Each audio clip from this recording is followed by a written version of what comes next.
Cheers. Cheers. Cheers. Cheers to episode 201 Champions. 201. Yes. Champions. of the Indoor League. Because you're so good at golf. Sure I am.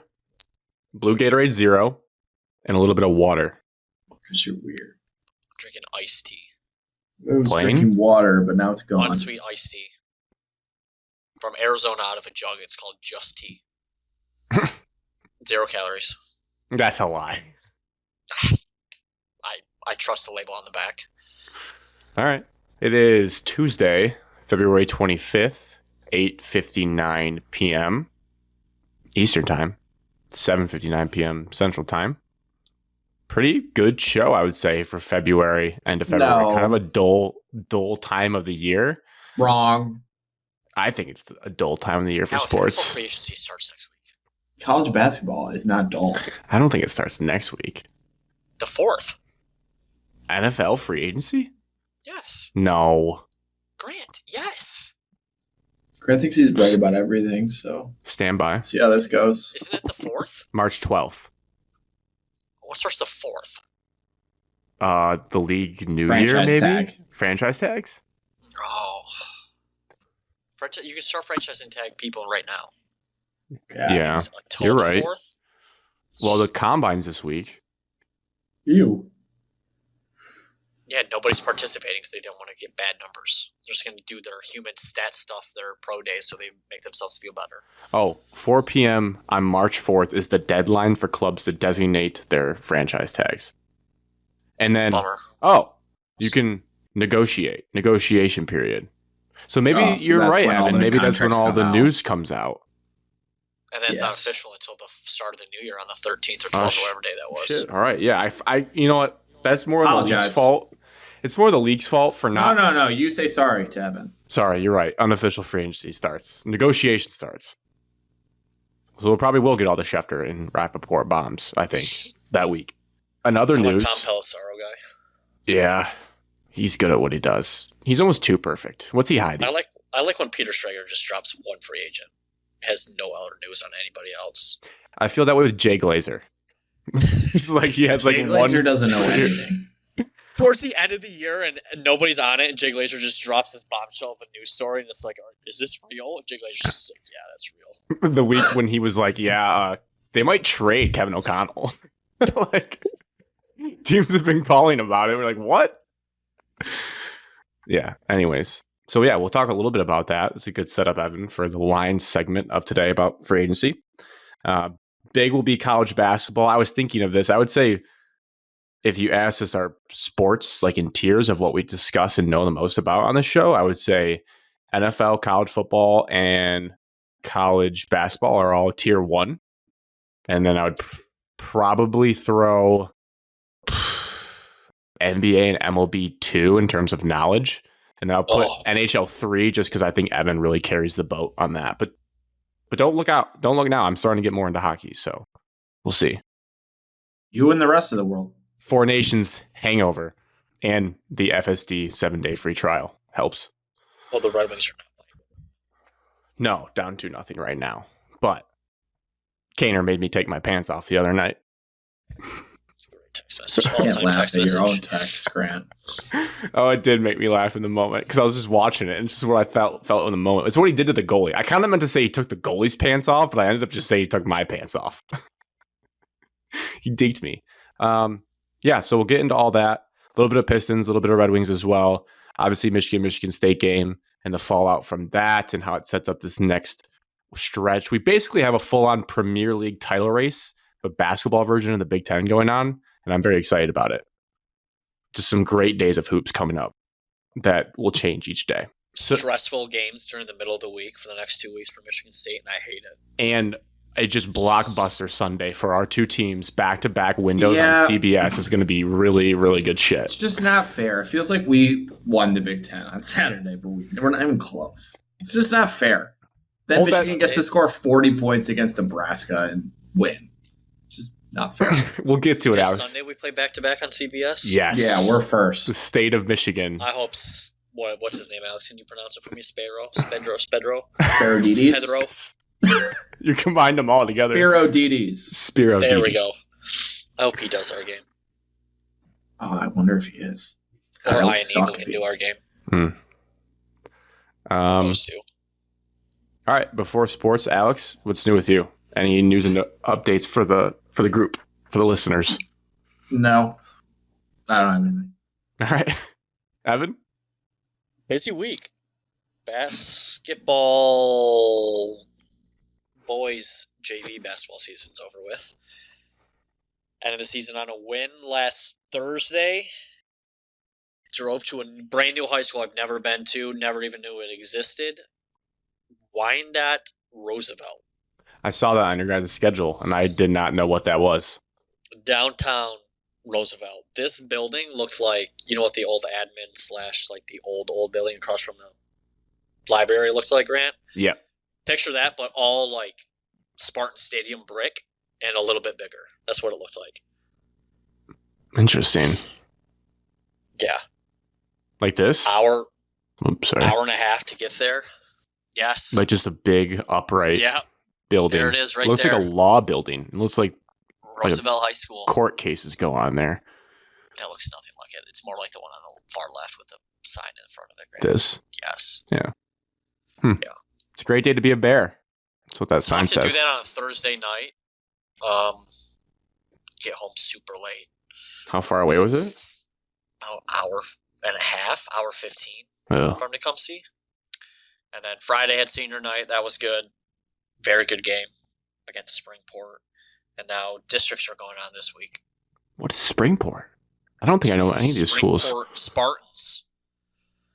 I think they're up in the Jackson area. Bill Green. Why? Varsity played on Monday, dismantled Milan. Yes. Now they play the 1 seed tomorrow night, 5:30. at Adrian. High School. Adrian, the one Play seed? at Adrian High School. No, they play Onstead, the 1 seed. Where's Adrian at in this district? Onstead, Adrian's the 2 seed, so they're on the other side of the bracket. So this is the semis? Correct. Big stuff. Big stuff. Are we favored to win in the unofficial Vegas lines? I would say no, since we're not the 1 seed. Wow. Oh, like it's a legit 1 seed? Like they actually earned so, it? So, like nowadays, Grant, you get rankings based off of every single team that you play. You get points. I think it's called MPR rankings, Michigan Power rankings. This has got to be National a Public joke. Radio? And Out. so, for everybody that you play, you get rankings based off you win, you lose, how well the other team did throughout the year. The BCS. And then basically you get BCS point decimal system rankings. And then they cut it off like the second to last week. They cut it off, and whoever has the highest in your district is the 1 seed, and then they organize it. It's not just like a random draw like it used to be. They cut it off so you don't even like know who's playing the hottest at the end of the year? It's like the last week technically doesn't count towards your MPR because they already have to set the districts like a week prior, so finalize stuff and situations. So we didn't get enough quad 1 wins this year. Correct. A couple bad quad 2 losses. But throw out the record books when Tecumseh and Onstead get together at Adrian High School. Absolutely. Throw them out. It does not matter. You never know what can happen. No. What was your final record on back, JV, Evan. Evan? 500? I Above? don't know. Pull up and I'll tell you what our record was. I'll tell you each game. While you We're pull above that 500. up, I think we had 7 losses on the year. That doesn't seem like a lot. That seems like a winning record for sure. 14-7, maybe. Oh I my think. God. You take that every day. Wish there was a JV tournament, the NIT. So it was a JV conference tournament. funny, Grant. For me, well, let me be the first to declare winter over. Winter is over in Michigan. Spring is sprung. Brandon's premature. No, I'm doing my bit. Premature. I actually got an evil smile on my face don't care walking this year. home. Alex, sticky note it. You got to write it down so when it's freezing cold and we get another 6 inches later in March, 6 inches. that's a lot. That's a problem. 6 inches is a problem. What is today? 225. Winter 25. is over. Spring is here. It's beautiful out. My pen's dead. Type of drive home you have a coat on because you're used to it, and you're like, wow, I'm sweating in my car. I don't need my coat on anymore. Yeah, the heat's still on from the morning to the defroster. Guys, was also, I'm happy for you guys that it was a little warmer today, but Thanks. windows down, the feel like temperature was 48. Windows down and shorts? I mean, it wasn't that warm. My I windows had were down. windows down on my way home from Cracked. work and on my way back to the high school today. I was cracked because I was sweating in my coat. 48 is not exactly like warm. Alex, when you've had like I know, Evan. It's temperatures, been cold here. I was just there. Just in Michigan. You don't get it. you don't get it. You're just a You don't visitor. get it. Yeah. It's 75 and sunny today. Damn it. I have a quick restaurant story from Saturday. Great. Another greatest meal of his life. No. I texted Marissa on maybe Thursday. I was driving to work and I was craving hash browns for breakfast. I was like, we should go to a proper Saturday breakfast to a diner or something. Nothing fancy. I want to go to a diner. So we looked up this place in Rochester. We haven't tried it, called Paul's Kitchen. Looked awesome. I had it in my head what I was going to order, which is my first Come on, mistake. Paul. We drive This down place sucks. 9:45 a.m.-ish, beating the 10 o'clock rush, pull into the parking lot. It's an empty parking lot. Like, wow, there's no one here. Look to my left. The neon open sign is off. Like, that's not good. I think this place is closed, Marissa. Sure enough, you look at the thing. It says they're closed for renovations. Meanwhile, on Google Maps, the entire week it said they're open. So, Paul, What maybe if we work on say Google updating. Maps doesn't work? Apple Maps, Google Maps, whatever, updated that they were open. That's 2 in a row on Google Maps that were wrong. They were open. It could have been Apple. I don't know. It said they were open. So you know what? I said, we got to go to the place that's never let me down in my entire life. Bob Evans. So we drove 15 to 20 minutes into Troy to go to Bob Evans, sat down, had one of the, I can never say it the best meal, but best overall experience. Sit at a nice booth. Had that same waitress, Alex, that served us that one time. She's so nice. I remember that from 3 years ago. She told me, she gave us, I think, 5 varies. She said she missed me? No, but I said, thank you for refilling my coffee for the 5th time. She goes, you're very, very, very, very welcome. Just the sweetest lady you could ever imagine in your entire life. A pro's pro at taking orders, knows all the follow-up questions you need, and it was just a great time. So, lesson learned, it's nice to try new things, but sometimes you have to go back to Bob Evans because it never lets you down. I've never gotten that much food at Bob Evans on my plate. From your picture. Like, they don't give you portion sizes like that? The portion, I've never gotten a portion size that big. You sure you're not ordering the Lil Farmer's breakfast? That's fat. I swear I have before, and I come out and like the It's a plate's not fat, even chubby full. boy. 186 for the record. Oh. I don't think that's too bad. Red Wings are scored, by the way, as Alex walks away. My only last thing, speaking of hockey, was we're not going to talk about a full segment, but Four Nations Face-Off was on Thursday night after we recorded. Did stay up for that whole thing. Sucked to watch the ending. That did suck. I knew we were going to lose the second we were just dominating the beginning of OT. The second, we just didn't score on any of those. Overtime was, I know we lost, but overtime was such a great fast-paced, nonstop action on the nets. The announcer's like, well, it's getting a little loose here. The announcer. Sean McDonough. He's got a name, Alex. Yeah, put some respect on this name. Sean's like, they're getting a little loose. It was loose. It was. But not Bennington. He was tight. I don't know if we'll ever beat them. I think we will. When it matters, I'm sorry. I shouldn't say that. We did beat them. When we get more youthful, Alex, when we get more youthful, or Grant, get more youthful and get some more healthier guys on the roster, we'll be all right. We were injured. Shout out to our captain, Dylan Larkin, worked his way all the way up to the first line. I know there were some injuries, but he just played phenomenal. He stood out among the best players in the world. I kept watching him carry the puck. He would carry the puck what felt like 50 yards. I don't know how long an ice rink is, but he just carried it through whoever he wanted to with people on his back. Speed kills, Grant. Speed kills. And I never looked at him that way as like a speedy guy, but he did his job. And he played good defense as a center too, which kind of let down us there at the end when McDavid was wide open in the slot. But, you live to fight another day. It was a meaningless tournament. Canada needed that more than us after we beat them the first time, that's for sure. All right. Should we get into what everyone wants to talk about? Our own version of USA Canada, Michigan versus Michigan State basketball on Friday night. To quickly set the stage before the game, we get into the game. I know we all had different ways of watching this. I did try to go hero ball and do the method where I don't find out about the game until I get home from this youth baseball game until 10 o'clock at night. You're so committed on that. To my surprise, I've done that once and it didn't work for me. Everything was perfect until 9:45. Sorry. Everything was perfect.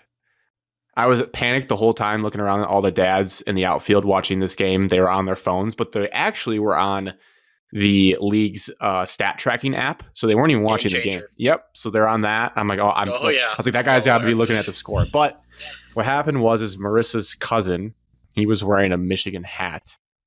And someone walked up to him at 9:45 as the game ended. Like game ended, we were just waiting for the speeches to be done, go to our cars. And then I'm like, Marissa, once we get in the car, we're good. Like, I'm just putting on music. We won't have anything spoiled. I have no idea. Guy says I'm passing. And he goes, ooh, your boys are getting whooped on right now. And I was like, oh, no. That could mean so many things. And then what happened was... it really means one thing. It means he's lost. Right, but then... Yeah, but it's also opinion based, like getting whooped on, like, yeah. Is that 5 or 6 points? Is that actually like 20, 25? Am I down 30? Was it just a run they went on? Yeah. Yes. And what I found out, because then Marissa like said that comment to her sister over text, and Katie said it's still a close game. So I figured out later what happened. It was like during the Trey Holloman stretch, I think when it got up to like 10 points or something, we scored again, 2-2. Nice. What he probably said that, and then Michigan answered a little bit, and it got back down to 4 points. So I think that's what happened looking back. But when I got home to enjoy the first half, in the back of my mind, I kept thinking, I know at some point in the second half, late in the game, Michigan State's going to have a decent lead. Yeah, so it was ruined. It didn't work. No, that was so close to getting there, but that's my context of the game. So final score, 75-62. I have to open up with you guys. I don't care which one of you wants to go first. I'll just sit here and listen to it. Winners get to do the spoils. How did it feel to win the first of two? Take your victory parade, I guess. I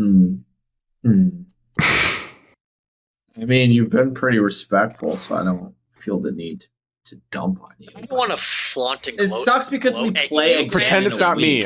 Pretend it's not me. I just want to do play it on Facebook to all the stupid Michigan accounts. The Walmart Wolverines. That's who I want to do it to. Honestly, it's almost more enjoyable to dump on my own fan base who act like puddle soft losers all the time. Here, talk to this guy. Or this guy. That would be a guy I want to do it to. What would you tell him about this game if he was chirping you? You don't know basketball? Can you smell what Harbaugh's cooking is what his thing says?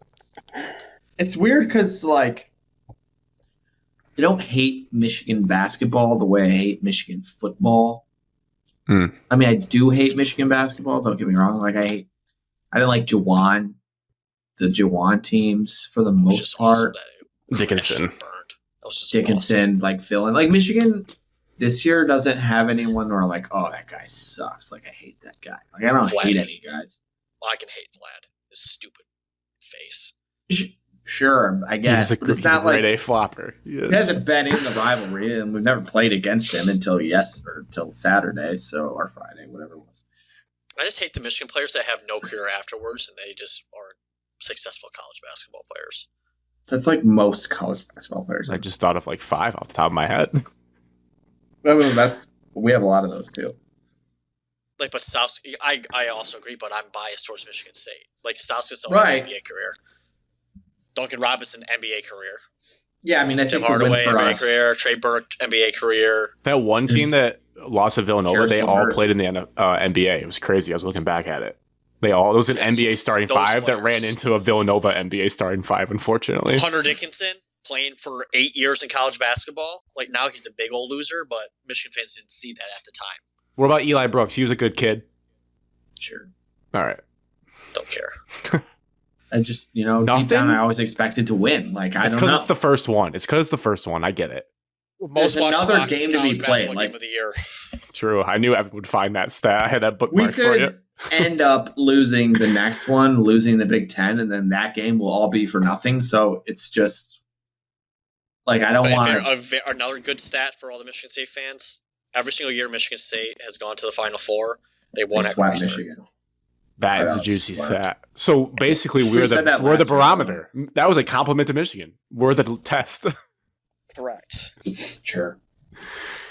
Yeah. And on the road, prime time, Friday night, the whole country obviously was watching. And to show up and play that well for 32 minutes. There were Very specific stretches of this game where I thought to myself, are both teams bad? That crossed my mind at a couple points. I was like, these teams look like shit. Well, I would tell you this is why we each were team wound looked up. like shit. Teams were wound up. Michigan was wound up to start. Michigan doesn't have elite guard play. And Michigan State is still Try to say that. like dumb or deaf or mute to any zone that comes at them. They figured it out at the end of the game. Well, they had to go man because they had to pressure the basketball because they had to give it up. I was in a dark place after the game got done at midnight. I would have been in a dark place if we lost. There's no doubt. I was so happy. Friday and Saturday. In the moment, I was very happy. It really sets you up for a nice weekend I when you win the rewatched Friday it night Sunday game. morning. I rewatched the game Sunday morning before I went to practice. Cup of coffee. Cup of coffee. I did. Had breakfast. I watched it sat last down on the night. couch and rewatched it. BTN in 60. And I should say one thing. I know Michigan basketball fans. There's also less juice to the game. I don't think any Michigan basketball fans were kidding themselves. Like I said the week before, we were not like talking shit as a fan base going into this game. I think everyone knew. Just that nice guy Don Thomas. God, that Grant, guy you care is about Well, basketball best game, friend right? of You Jeremy care? Fears. Oh yeah, I did. You still I did. care? Yes. So even though you lost, it's not like, I didn't really care that That's much. what all the It's Michigan fans basketball. do. No, I care. I that's what I want to say. I get accused of, Alex, Marissa as well. They accuse me of quitting on my teams when they suck, which I am guilty of. If you're bad and you like Butler, if you're below 500 and you sicken me to watch, I don't watch you because it's a waste of time. There's too many good sports on. But if you're good and I'm invested, I am the ultimate sicko. I sat from like midnight to 12:45 just scrolling through all Michigan State celebration content, making myself really feel miserable because I know You are miserable. that when my team does win, it makes it that much better. No, I seek out. No, the I wins seek do out. make it better. I seek out the bad shit. I want to be all in. I'm all in with this team. If bad stuff happens, I need to feel it. Great. So that when when Michigan we State loses, I throw my phone and don't look at it. no, I need it. I do that too. I like try If I to had avoid watched the internet. Dusty May celebrate in the locker room with his high pitched voice, The squeak. I sat there. I watched the Michigan State locker room celebration. I watched all the fan accounts talk their shit. So yeah, we probably watched the same stuff. Everything that I liked, you were already there. I've seen it all. I know it all. It's ingrained in my brain. So if Michigan does somehow miraculously win the senior night game, I will have some things just to remind myself of for those people, not you guys, because no one in our group chat talked any shit. Yeah, we didn't say anything. So don't you dare. Very come to cordial us. for the basketball game. Very Grant, cordial. our group chat was asking us, I think we have to ask you, I think America was asking everybody, why was Wolf and Vladi not in pick and rolls? I don't know. I'm still trying to figure it out, Evan. I feel like they've been going away from it recently, and I can't It's figure the it only thing I out. think of. As soon as Danny Wolf put the ball on the ground, we were double teaming him, making him give it up. That's probably it. I mean, I didn't watch it, the game back from an X's and O's standpoint, just because I watch it Wolf so late also at had night. probably his worst game of the year. I think, Evan, you should also remember Michigan State's defense is truly elite. It is top 10. I get that, but I mean, they why shut the doesn't Danny water Wolf off. post up? He's not a traditional post-up big. He really, if you look at like his usage and his highlights, like it's really not. He did a little against I get Ohio that State. Part. I get that. But, like, I would still do it a handful of times, 8 to 10 possessions a game. Even if he's not scoring off of it, just being able to see what the defense is going to react to it. Yeah. Because now are you going to double him in the post, or are you going to play up straight up? They have Golden for that, though. They And can just go down there. but he can dish it still. Golden can be on the opposite. If they help over, boom, you got to get good rotation defensively. I don't know. That's been weird. I think we're also too like just so deep in the weeds of conference play, and the scout is out on all these teams, and you guys have everyone knows everything about everyone. You guys have like, although your bigs aren't the biggest of bigs, they are. You have enough bodies to just keep throwing at a 4 or 5 ball screen that they don't get as tired, and then you throw in some Cone Carr minutes like we said they should, and the athleticism can frustrate. So Cone Carr guarded Danny Wolf. Yeah. Ball knowers. I've definitely seen Danny play worse games. He didn't light up, but he still had 11 points, 8 assists for hit. I mean, just for a player like that is crazy to have. 7 boards. Like, he played okay, only 2 turnovers, which was nice. Vlad had 4 turnovers. So all around, like, they had their 15 turnovers, which they've averaged 14 a game in Big Ten play, which is the worst in the conference. Like, they did what they shouldn't have done, mainly in the second half. Feels good not to be on the leaders of that stat. Yeah. What really I thought it came down to in terms of like we're swinging is looking back, like on paper, as a team in the conference, Michigan State's the worst 3-point shooting team. 3-point shooting. 29.6. You guys probably know the stat. They're your team. You come into Chrysler, you shoot 9 of 22, 41% from deep. And Michigan goes 5 of 21, 24% from deep. And you're just like, shit. Like Michigan State just came in. I don't know if it's true, but I saw a stat today that Michigan State, although we are the worst 3-point shooting team in the Big Ten, we're actually, our opponents are shooting worse than us for 3-point shooting. When you play. Yes. Teams are always worse than us. And you guys shoot.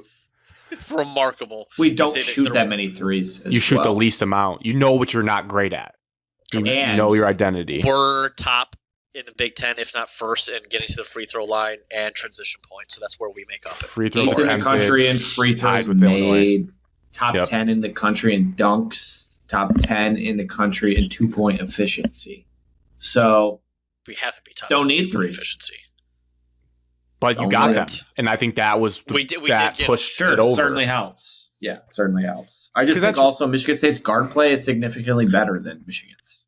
Yeah, correct. I think that's too. But there's still a path. Like that's why the rematch is the rematch. I don't want to get too far ahead. I do think like the final score of 13 points is a little misleading, like all basketball games are. Michigan State dominated the second half. There's no way to spin that. Like you guys, once you grabbed the lead, it got back down to 4 points at one point. But like, you know, a couple of things go differently. 6 minutes left. Yeah. It could end. It's just you guys got too comfortable. Like Michigan State made themselves comfortable. Really, we can talk about Trey Holloman. How many offensive rebounds did we have? That's before we get to Holloman, let's talk about that. Is that you had offensive rebounds? You had 14 to Michigan's 7, and won the battle by 9. So 34-25. So just extra possessions on top of that. Four less turnovers. So there's more field goals attempted there. You know, Michigan shot 50 shots. You shot 61. That's 11 more trips down the floor, really, to get points from. So those things, that's one of the things I think Michigan fans have struggled with all year is why aren't we a better rebounding team having 2 7-footers? One, Danny Wolf is not like, he can get rebounds, but he's not like a Cohen Carr. There's one rebound that Cohen Carr grabbed in this game. Crazy. It was like around the elbow, and he just one-handed and smacked it down. And I was like, God, I would do anything for a guy like a Shawnee Brown. I'm missing Shawnee Brown. I'm missing a wing that's going to get in there and get dirty, and a Sar Thompson for the Pistons that just does that. And you guys have that. Every single shot that goes up, he's running in there, sprinting after the ball. Yeah, that's awesome. And love that guy. On the play that really tells the whole story of the game, Kohler. He was at the 3-point line, basically, when that 3-point shot went up that he snuck past Gale and Golden to grab and kick back out to Holloman. That's just hustle. That's just him winding up more and Golden not putting a body on a guy. So, I mean, those just small details. I think Kohler leads the NBA. Not at the NBA. Kohler leads the Big Ten in rebounding. Offensive rebounds, I believe. Yeah. It's just relentless. I mean, it's good. Those are those small things in games like that. And we can get to, I mean, I wrote down the stretch. It was just bananas. Trey Holloman comes in the game. 16 minutes left in the second half. Michigan State's down 2 points. 42-40. This is what he proceeds to do in his shift. Was it 42-38 at half? Yeah. No. Wait. No. 38-34 at half. 38-34. Yes. And we immediately closed that deficit. And then it went back and forth. It was 40-40. I know it was it 44? Or am I thinking of a different game? Well, all I know is he came in. I looked at the play-by-play. 16 minutes, second half, down 42-40, Michigan State is. He comes in, he makes a layup to tie the game. He then throws an assist to Cooper, which I think was an alley-oop dunk, to go 44-42. He then has the assist to Richardson on his layup that made Bill Raftery howl at the moon to go 46-42. Great tweet, Grant. Great tweet. Bill Raftery was barking in the back. That was so good. And he's seen a lot of basketball. So to do that, you really got to... And then Richardson makes a 3. Holloman makes a 3. Now it's 51-47. Hits another 3, 54-49. Grabs the rebound, dribbles back into a 3, makes it 57-49. And you want to talk about... And Michigan State never looked back after that. That's the stretch of the game right there where he just comes in, you're down 2, you end up 8. He checks back out. And you're like, all right, now we just got to play really good defense and we'll win this game. Biggest hat tip to him. People forget Trey Holloman, 40% 3-point shooter last year. I think I saw he was 0-7 the last 2 games from deep. It's like how basketball works. Weird. Michigan State has good shooters. They just haven't shot well this year. I don't know why. It is what it is. But at any point, they can rise up. Fiddler's going to give up on the 3-point shot. I think that's fine. Definitely, he's a driver slasher anyways. But it's Aikens, Holloman that I would expect to continue Richardson firing. is still going to fill it up from 3. If they're open, they're shooting it up. That kid is just good.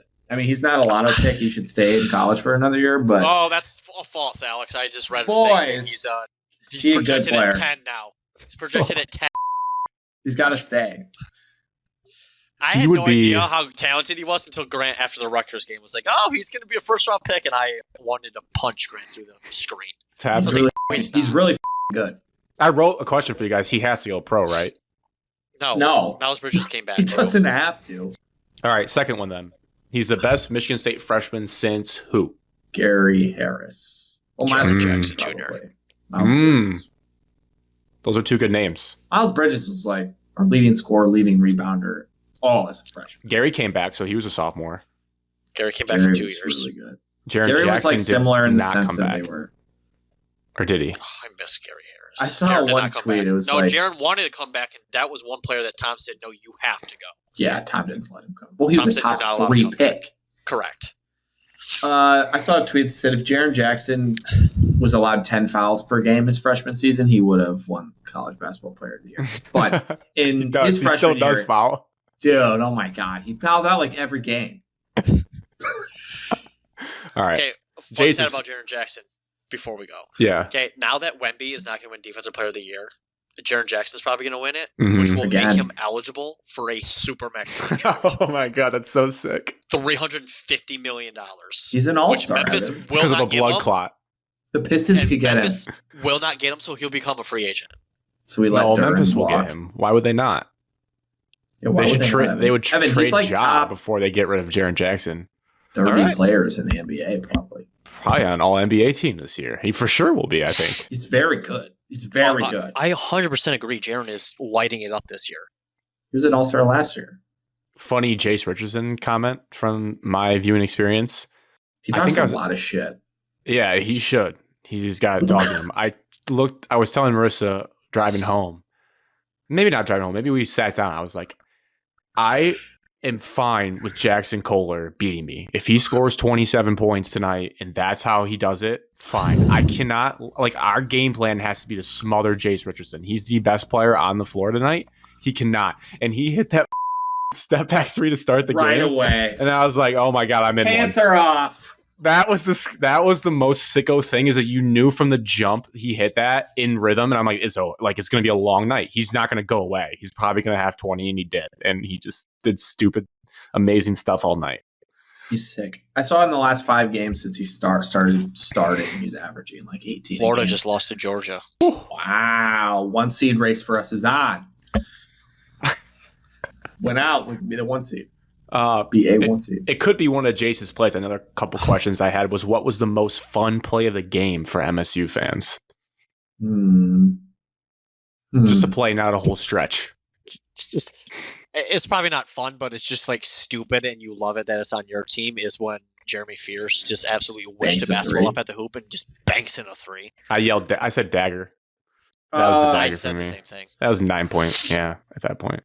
Honestly, he shot one earlier in the game, and it was nothing but net, and then they're up there just daring him, and he's like, I got to shoot this thing, and it banks in. Jaden Akins cram with 38 seconds left, meaningless dunk. It's a feel-good moment. It's a feel-good moment. So, yeah. There's so many better. And I feel bad for Jaden Akins because some people act like he's worthless to our basketball team. Whoa. He just shot poorly. That's all. He did shoot poorly. People don't realize how good he is on defense and the other things he's doing. And also, he has tough buckets to the rack like 3 times a game. Nice reverse layup. When we need them, he always gets a layup that you're like, holy shit, I can't believe he made that.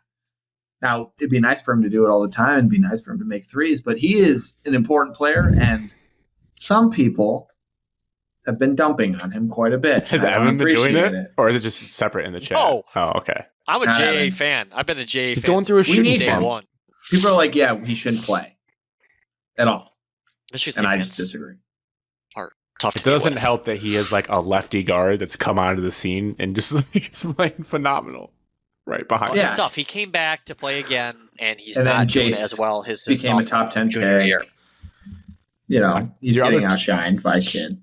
Your other But two Jane moments. Aiken's going to show up and he's going to guard one of the other team's better players, and he's going to get 10 to 11 points. He's going to run the floor well, and Makes his free everyone's throws going to be like, most of the time. he missed a couple threes. And it's like, He does a lot for this basketball team. People just don't realize. Good And eyebrows. in the tournament, he's gonna go off in a game. Like last year against Michigan, he hit like 9 threes in the first game. yes, the Like most he'll do talented that in a game. play that I watched was late in the game. I think it was a 4-6 point game. Late in the shot clock, and Jace has it, and he drives in the zone. And before he lets go of the ball, he is triple teamed. I think Danny steps up in his face. He has 2 guards on the side of him, and he banks it in. Tough runner. Oh, that was nice. And I said that was the shot of the game, just because of the time and the situation of that, and that he is the one taking that, and it banks in. He's not an NBA guy though. His the layup that had Bill going crazy was a fun one. And then if I was you guys, the other one, the last Holloman 3, the heat check dribble back like Larry Bird over Danny Wolf's arm was ridiculous. That was such a stupid 3. That looks like Cassius Winston against Teskey 5 years ago. Jeremy Freer's turning the ball over, giving it to Michigan, and then slow playing it, sealing Swiping right it back. back. That was wild. That was nice. Jeremy Fears was also, he hit the bank 3, but he also drove right into Vlad Golden's chest and hung in the air for an hour. Man, and made that too. There's some big plays. I still by love him. that kid. He's gonna be good. Just give him time. Selfishly for me, any takeaways you felt like you had about Michigan's team after you faced them? I've got one. Amari Burnett's a hooper. I like that kid. He's good. Quiet. Yeah, he's humble too. He plays the game the right way. Shoots the ball the right way.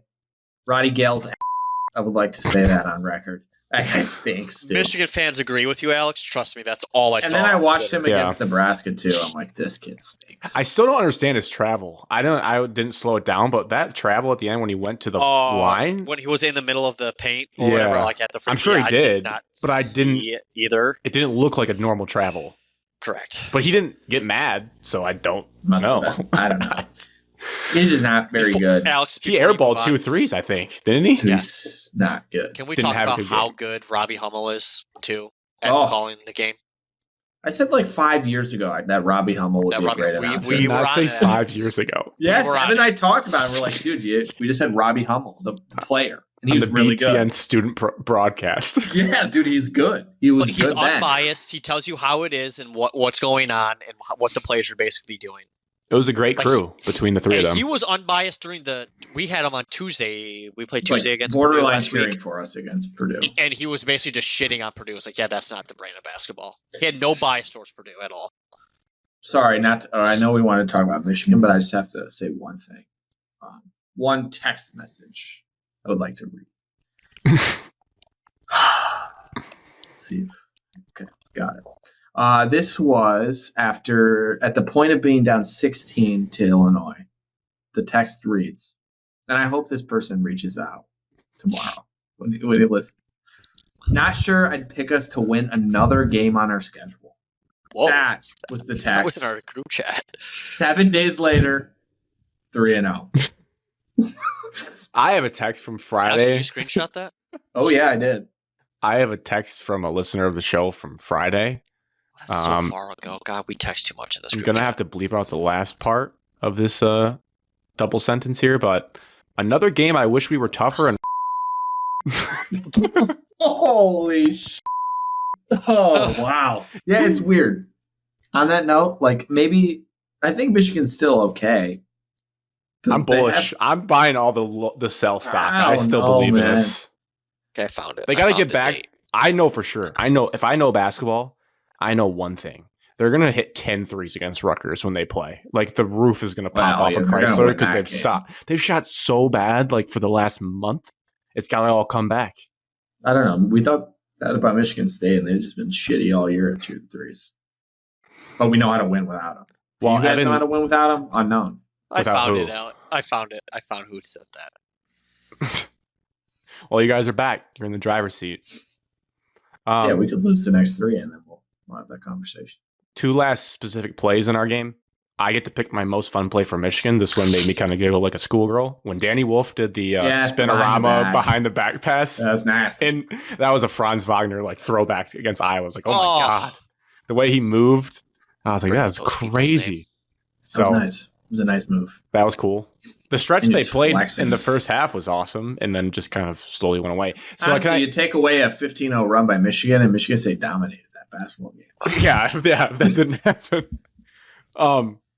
Do you guys know the underrated play of the game? It's a new segment I want to do for Grant's underrated play of the game. Whenever I watch, I try to overthink it. Like, what play that people don't talk about, not on the highlight reel, was massive in that game?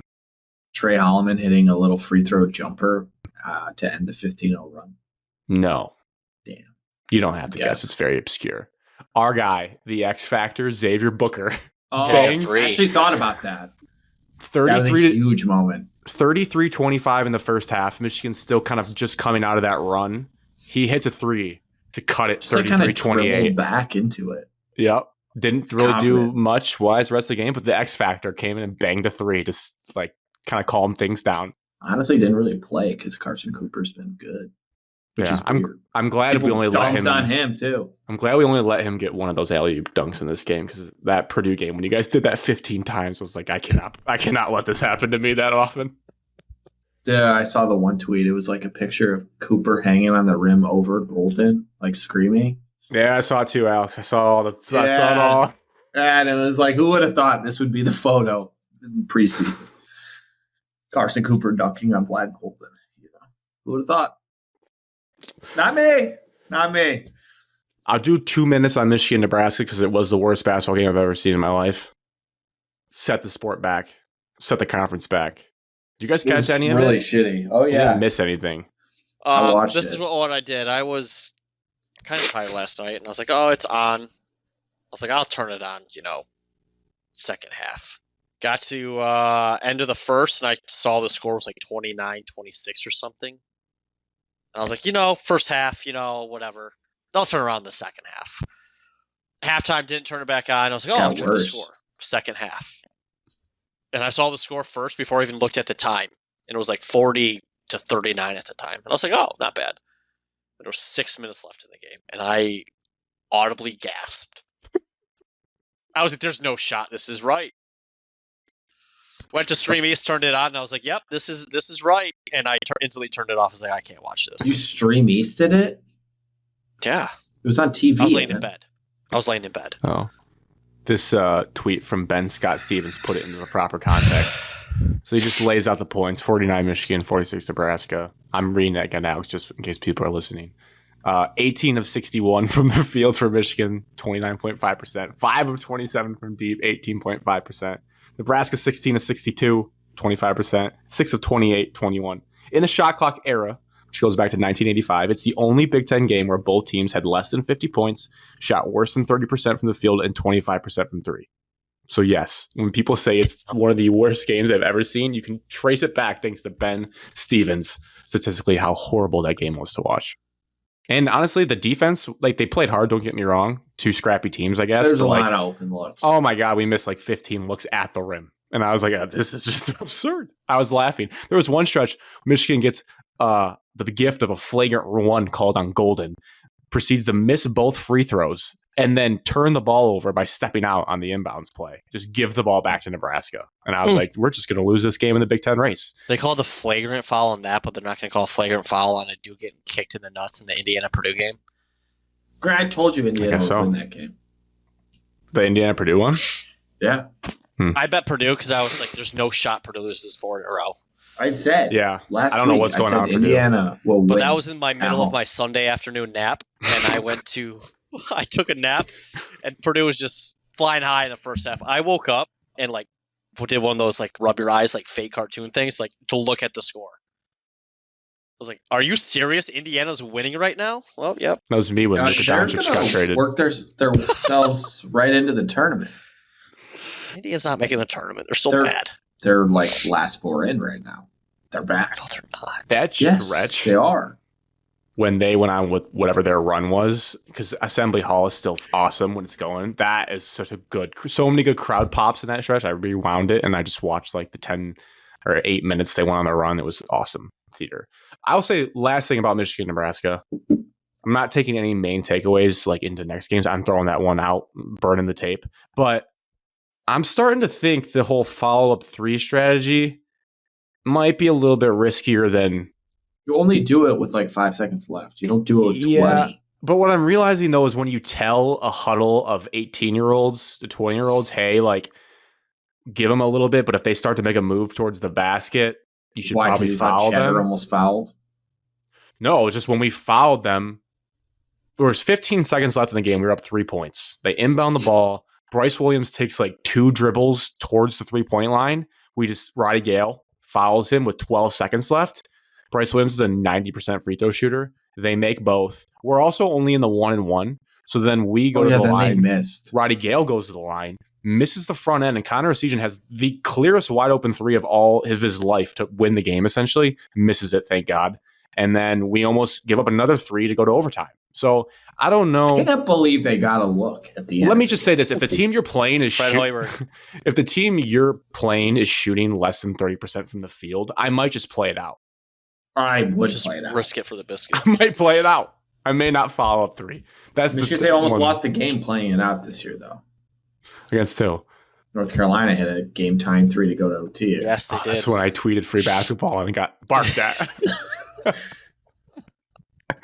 I guess Big Ten race fallout. We have games coming up. You guys play tomorrow night. When this comes out, our games are much tougher, let me tell you. Very tough. I think all the advanced 3 home games. The advanced metrics I look at say that Maryland's the best team in the conference.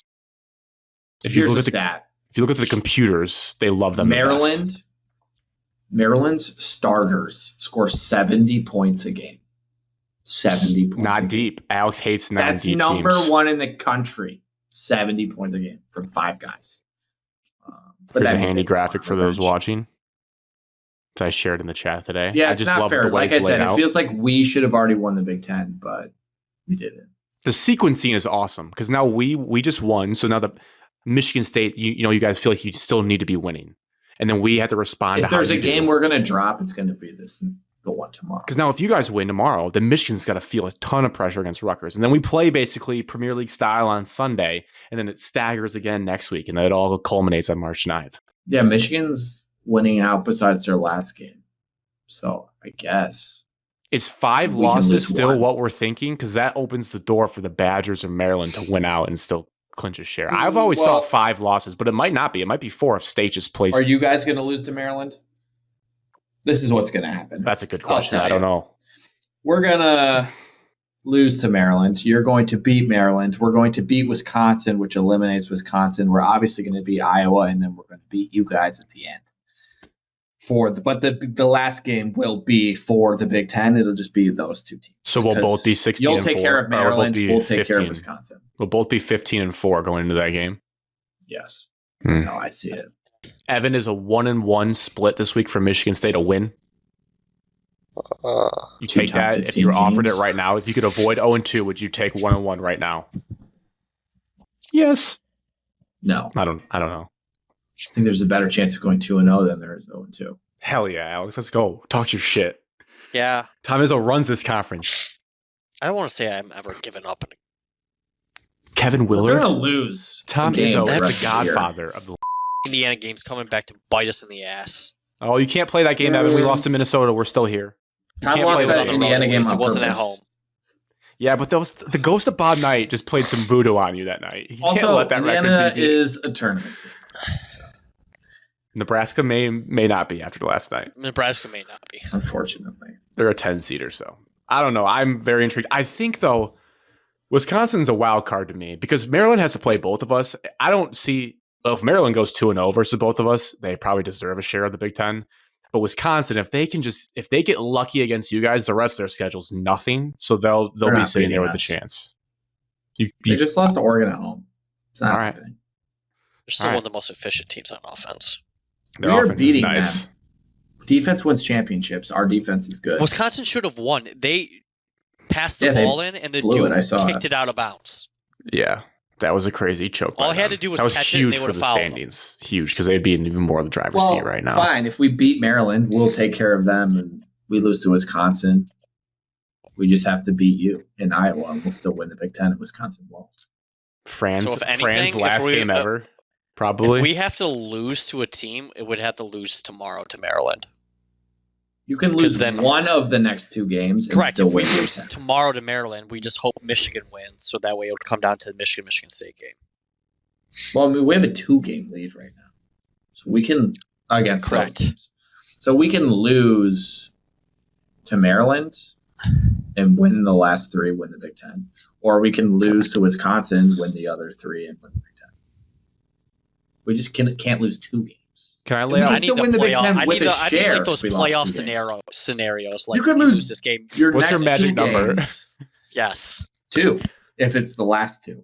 Can I paint a scenario that I want to get in front of now that no one's asking me to do, but I just, as the integrity of a rival and not like the coward Ohio State fans that are happy with their natty, which it's different. But let me say this. If it works out math-wise where we go into the final game on March 9th and at 15-4. And Michigan, I'm saying if prices for those games. Yeah, it's like $300 get-in price. It's ridiculous. Marissa's parents are going, so I was looking at for Marissa and I because we're going to see them down there. But I think we might just go to Crunchies. You're going to be there? Yeah, if that intrigues anyone, I might throw it out to the chat now that I say it out loud. Could just all go to Crunchies. Whoa, Evan, we're live on air. Because I was looking at the game and I was like, I don't know, because I kind of want. Crunchies isn't the best viewing experience. Okay, might pivot. So you might want to go. Great food, just viewing experience to watch a game. I've tried to save my coin because I'm banking on one of the teams being in the Midwest, but that makes I don't know. I don't know. I don't know what I'm gonna do yet, but I will be in East Lansing that week. Oh, my so happy scenario is if Michigan has already clinched a share of the Big Ten going into that game. Like if they lose, they still clinch. You guys need to win to share. If you win that game and sweep us, I will not refer to Michigan as Big Ten champions. Good. That's my promise to you. You can't. Because I looked at the tiebreakers and they're on, which is crazy. But apparently, if you beat us twice, but we still have the same number of losses, if you beat us twice and we have the same number of losses, we both are co-champions, that's not okay in my book. So I will not consider it. It's big of you, Grant. That would mean that we would have to lose 2 of the next 3 for that scenario to play out. Which could happen. Could happen. Could happen. If we win the next 2 and lose at Iowa, sleep. That haunting Iowa game from freaking 2 years ago. Dude, I already can see us losing at Iowa. One of the worst losses in Michigan State basketball history. They shoot well there. They play for Fran. You know they're going to just light us up. Could be his last game ever, I think. Absolutely. Aren't they talking about him retiring? They're going to light us It's going to be a forced retirement. Oh, yeah. Or his get out. sons don't even want to play for him. That is true. Yeah, Butler Bulldogs, baby. Yeah, it's uncertain. I mean, I think they might score 95 against us, but we're going to have to score 96. And then they're just going to hire Drake's head coach. Drake's head coach went to West Virginia. West Virginia's? The DeVries? No, I'm just saying they're going to hire their current head coach. Oh, Drake's head coach. Yeah, I think he is good. I want him to be the Butler coach, though, please. So let's relax. The new Drake coach? Year 1 Drake coach. Already ready to make that jump. Apparently. Sure. I mean, he's 21-3 on the year, I think. So, no, we just have to finish the segment with who wins the Big Ten and what's the record. Grant, you first. Michigan wins the Big Ten. How many games do we have left? 4? Yeah. Michigan rattles off. You're preying on our downfall. You're preying on my discomfort. Grant just said Michigan's going to win the Big Ten. Michigan outright. wins the Big Ten. Now, this would be dirty because I can't make you this You're promise. coming into the Breslin Center and winning? No, Evan. Michigan wins the Big Ten. They win their next 3 games. They lose to Michigan State. Michigan State loses their next 2 games and wins their last 2 games. And so we lose to you twice, but we have 1 less loss, so we outright win the Big Ten. Oh, that's disgusting. And then I will not apologize. We're not losing. We are not losing 2 in a row to choke. We've already done it this year. Yeah, but that was the part of the triangle. I've already counted Maryland as a loss, so if you guys win that, it'll crumble me. So we're winning. We're winning it's a loss. Tomorrow. It's going to be a zoo. Scott Van Pelt will probably be courtside. We're winning tomorrow. It's going to be a zoo, and it's criminal that this game's 6:30 on BTN. Yeah, I looked at that. I was severely disappointed. 5:30 for me. I'm going to be leaving work, and we're already be playing. I'm going to miss like the entire first half again. Just thought of Kind that. of makes it easier, less nervous if you don't watch the whole game. Why are you making us pick the Big Ten winner right now? Because Still have another week. by the time Evan? we get to it, Michigan then, State, 4 we'll know losses. what happens. Alex.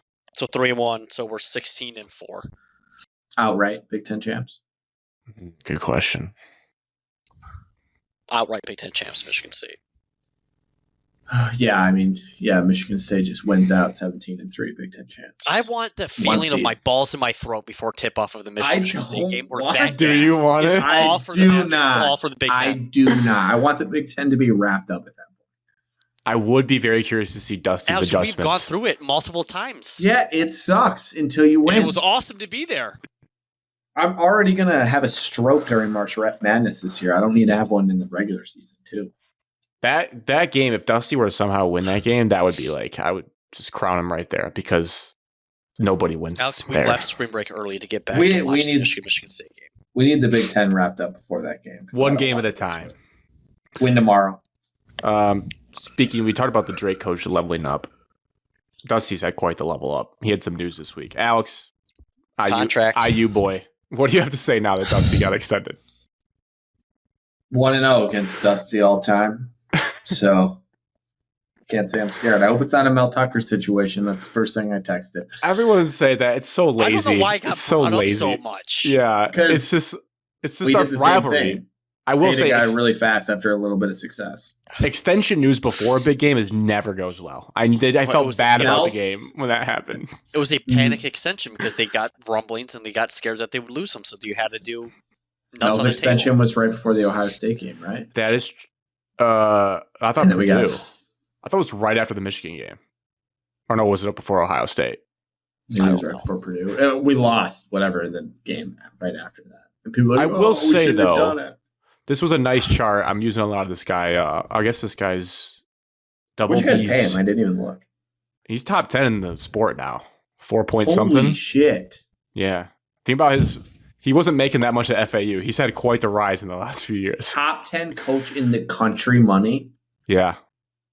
This was, I don't care. It's not my money. We got the local guy. Still a couple games left. But if you look, when I was looking at it historically, I was like, for one first season, if I'm going to pay a guy a lot of money, he really, even some of the, obviously Beeline teams they're untouchable in the tournament for what they did in some of those years. But like, again, still 4 games left. So that could be 20-9 or 20. Well, now it's 21-5, I think. It could be 21-9. He's doing a really damn good job. And you had the pressure from his dream school down your neck. So I understand. I'm actually surprised and pleased that they got it done. I don't, like I said, I'm not scared that it's going to come crashing down. I thought your joke was going to be, Alex, that what's his buyout? Because that's all that matters. His buyout is $7.5 million for those wondering. Oh, that's nothing. Indiana's got that. UConn has that. UConn's not in the market. When they get sick and tired of Dan Hurley just screaming at everything, yeah. It's a 1-year extension on the 5-year deal. And then his salary increases by $1 million every year. So is this only a 1-year extension? No, the deal total is a 1-year extension to the original 5-year deal, so it goes through 2030. Pay bump, and increase. He gets pay increase every year, and the buyout Promotion. is now up to 7.5. So he just got a pay raise, basically. That's it. Yes, he restructured his contract, and I think they guaranteed more money to his assistant coach pool in NIL. I think that's what It's hard to get contract details for these schools, but that's what the gist. So now we still have the better coach for now. I think Dusty is taking this team at some point to a Final Four. I can see it in my head. So I'm now with this the team, extension. though, I don't think Michigan's Final Four capable this year anymore after watching them. It's all matchup based. Evan will tell you that. It just depends. You would need a lot of good matchups in a row. Do you have? Because you have no depth. Yeah, but so that's something I think we disagree on the most. We can save it for the March. I think depth is super overrated for the March Madness tournament. I think you need 7 players. You don't have 7. We have 7. We have probably 6. We really have 5 that I trust. Yeah. Okay. That's what I thought. I don't know. When the game's on the line with 4 minutes left, only 5 guys can be out there. It's just you need foul 6. trouble. You need 6 good players in the tournament to make a deep run. Think about all the teams that make national championship runs, they always have like some 6-man dude that comes in and goes berserk in a Final Four. So we need That LJ happens all the Kaysen. time. We need LJ Kaysen to grow in front of my eyes. Like, did DiVincenzo even start for Villanova? He had to have, right? No. I don't think he did. I mean, that team was all NBA players, though, so that's kind of not the greatest example. But like if you have a 6th player that's NBA, Draymond Green, our first Final Four run came off the bench. He was very good. I don't think you need to be that deep. That's my only point. No, I don't think you need to be 10 players deep like Michigan State, but I think you can't be relying on 5 people to win. You can get hot for 2 games, but you can't get hot for 6. Matchups. Get tired. If we play tough physical teams, Matchups, not good. upsets. There's always upsets. You never know. Like if we were to get Kentucky in the Sweet 16, we could beat Kentucky and then 1 game in the Elite 8. But if we got like Houston, no. Duke, Auburn? Duke, I think, probably no, but I don't know if they're as physical. Auburn, no chance. Too physical. Tennessee? We're a finesse team. Tennessee, not great. You could beat Tennessee. Michigan would have to make a Final Four based on their offense. They're not making a Final Four based on their defense. But I haven't been impressed with their offense the last 3 games. I agree. They're shooting really That's poor. why But if they go back to that stretch, worried about their Final Four potential. If you go back to the West Coast stretch, you just need Is the Sweet 16 a success this year anyways? Like, maybe this doesn't matter. Oh, yeah. Yeah. Then well, like I said, I just want to win the Big Ten title. If we lose in the first or second game, that's fine. I just want to win the Big Ten title. You guys get to the Sweet 16 as a 4 seed and play the 1 seed, Auburn or Duke. I mean, that'd be great TV, and I'd be happy to watch it. The game of the tournament would be Michigan-Kentucky. That game would be 95-92. There's no chance of you guys... Burner. Oh, yeah, that'd be a round of 32 game. Maybe. It'd be 4 sick. versus 5. It'd be a great game. America needs that game. That would be nice. There'd be 10 transfers on the floor all at once. While Michigan State's playing A.J. Hoggard Vanderbilt, 2 versus 7. Ugh. I saw that matchup today and I threw up in my mouth. Ew.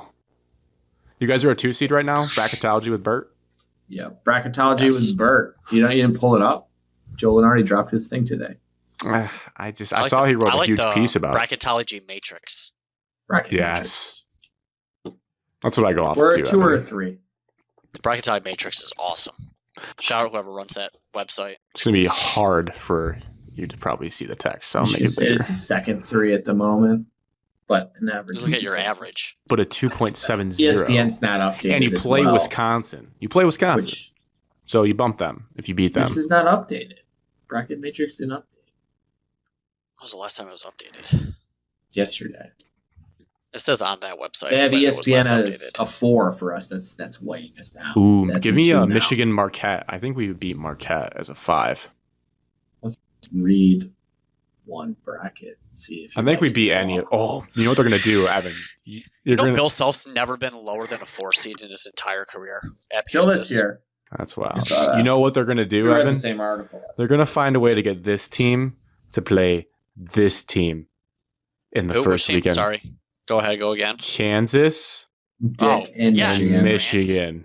That's why Vanderbilt's going to play Michigan State. You know how many white 7-footers were in that game? At least 3 off the top of my head. Here's your hypothetical draw for bracket with Bert. Michigan plays Lipscomb in this first round as a 4 seed. Pesky team. Then they play Missouri or McNeese. 5-12. Oh, please, no. Don't want McNeese. Did you see their manager walking out with the team? He's awesome. McNeese is coached by Will Wade. The former Will Wade. But Juwan Howard beat Will Wade when he was at LSU. So how good of a coach is he? Those games are being played in Seattle. And then your 1 seed. No. Your 1 seed and 9 seed. We're playing in Milwaukee. Are Duke and UConn. So you get Duke or UConn in the Sweet 16. I think we play UConn and we win. Your 2 and 3 seeds are Tennessee and Texas Tech.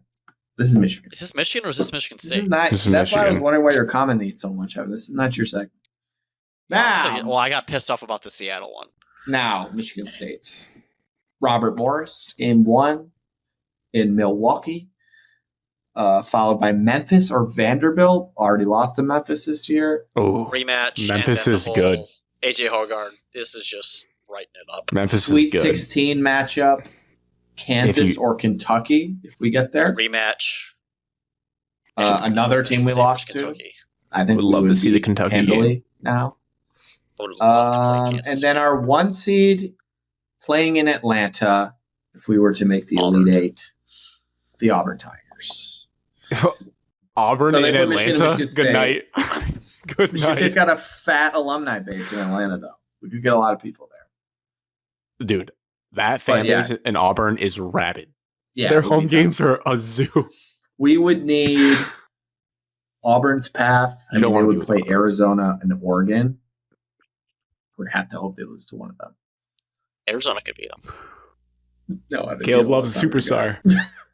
People forget. In March Madness. What everyone's wondering, who got the Midwest region and why didn't we? Wisconsin. Correct. 3 seed in the Midwest. Houston, the 2 seed in the Midwest. St. John's, the 4 seed. Houston can have our spot. We'll flip-flop with them. Yeah. I don't know why St. John's. I don't even think that makes sense. They would be in. Atlanta's closer to Houston than. Correct.